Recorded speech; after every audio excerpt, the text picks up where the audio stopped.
just tell me what it is that you're protesting about here today. It's because the district council and Inspire Leisure, who are their leisure contractors, have allowed it between them to shut through cuts.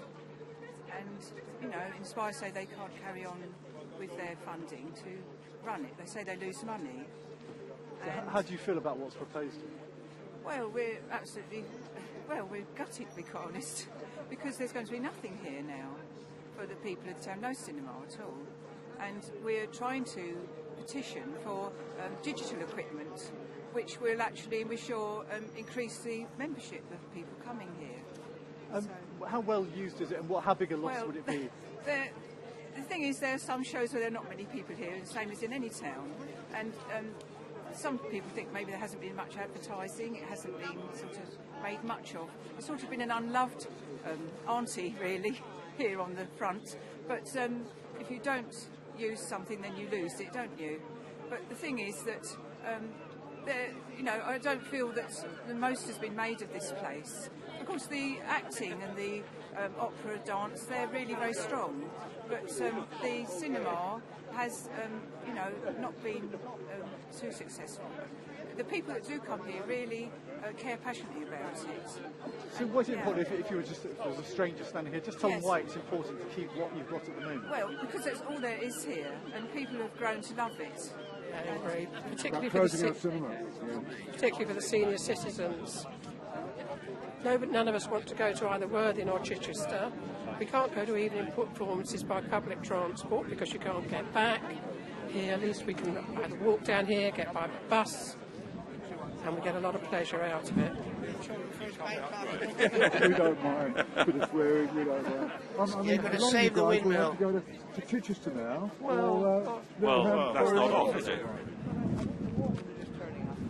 Oh, right. Gentlemen, ladies and gentlemen, just a few words here because we're not having a meeting like we did after the last march at the town hall. Thank you first of all to the Civic Society for arranging this with the walkers. Thank you to Rustington Village Friends for coming as well.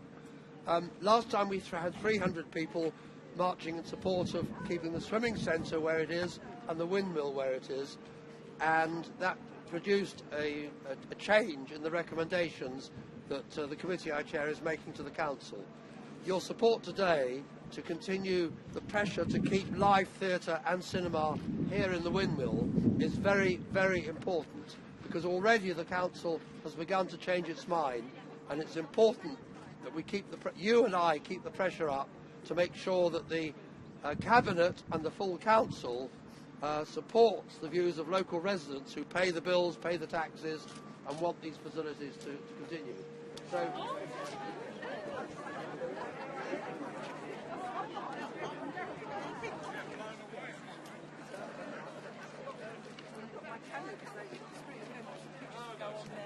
Our website,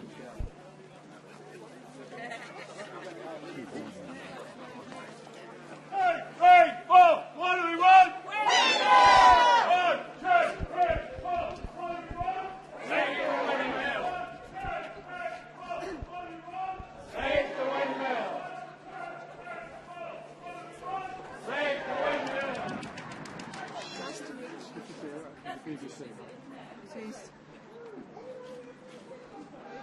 yeah, me too.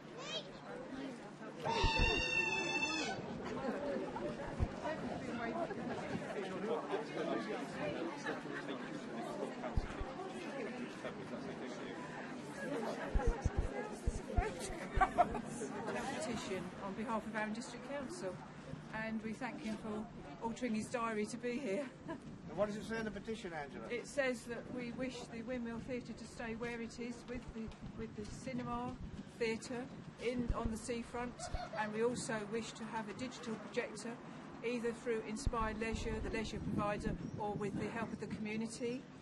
And we somehow want them to assist us in getting back the cinema for the local people. And a digital projector will really help to increase the use of that cinema. We can't hear you. Where's your megaphone? I'm sorry, we're not megaphone people. Right, firstly, I'd like to thank you all for coming here today. thank you for coming here today. Thank you for taking the time to come out today. Formally accept the petition. I'm going to take it to the full council meeting on the 20th of February, and also I'd like to invite 4 or 5 of the protesters to come upstairs and have a chat and a cup of coffee, and we can discuss face to face the detail, if that's okay. Okay. So thank you, everyone. I know it's a very cold day, for coming and taking the trouble. Thank you very much. Formally accepted.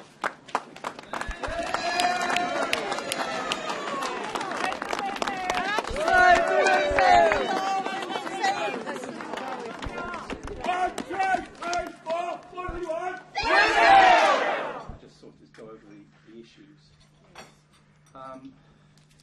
The biggest issue is the way the leisure offering is structured within the district. But they made the decision a number of months ago not to install the digital projectors that need to run the digital offering for the Windmill cinema. But you don't have to have a digital offering. You do. Can still continue without. You can at the moment, but the hard copy prints that you currently have are actually coming to an end, and they're becoming rarer and rarer. I spoke to John Stride, the chief executive, a couple of months ago, and I said, how long can you carry on with the analog system? And he said it's coming to a point where it's becoming harder and harder to find the hard copy prints. And so that's when he said that he was going to stop the operation on the middle of February. You could run... Also the funding is being withdrawn, is it not? No, the funding... By them. Well, I think the issue there, and Councillor Dendle touched on it just now, was that they're an independent organisation. It's up to them how they use any surpluses that they create on their trading account, and they had surpluses going back 18 months, 2 years ago. And it's been known in the industry that there was this move to digital projection probably for the last 2, 3, 4 years. And Inspire have chosen where they wish to use their balances, their reserves, and that hasn't been. Well, isn't that part of the issue, the fact that you wouldn't give them an extended lease, so they couldn't get the funding to support it? No, right. That's part of the issue, isn't it? Well, no, that's what they say. Well, right. The facts are that we entered a contract with Inspire Leisure for 10 years. And it was no longer than 10 years. That's always clear from the very start in 2006. And as part of that, we've given either leases or licences for them to occupy buildings and land and run that operation for 10 years. Legally, because it's not about leases and licenses, it's about having a contractual relationship with a provider, we have to comply with legislation that says at the end of a contract you have to go out to procurement again. So all we've said to Inspire is, yes, you know in 2016 we have to have a new contract in place. We will go out probably in 2014 to retender the leisure provision, and if they wish to bid a tender for that, they're very welcome, and we will choose who takes things forward from there on in. So it's not about the length of the lease, because we've done this with other That's what they say. Yes, but the actual issue is if they wanted to access funding, and we've done this with other organisations who occupy our buildings, it's not difficult for us to give a letter of comfort to, say, the lottery, saying we have no intention of not allowing service X to continue within the district beyond the period of the current contract. And 9 times out of 10, that's more than sufficient and suitable for people like Heritage Lottery. They want out, don't they? Anyway, Mike Nixon and the rest of the gang, because I've met with them, they decided that they don't want to carry on with the responsibility of the cinema anyway, as I'm sure you gentlemen well know. But they've told you that. They haven't told us that. They haven't told us that, but also I think a number of mistakes were made a few years ago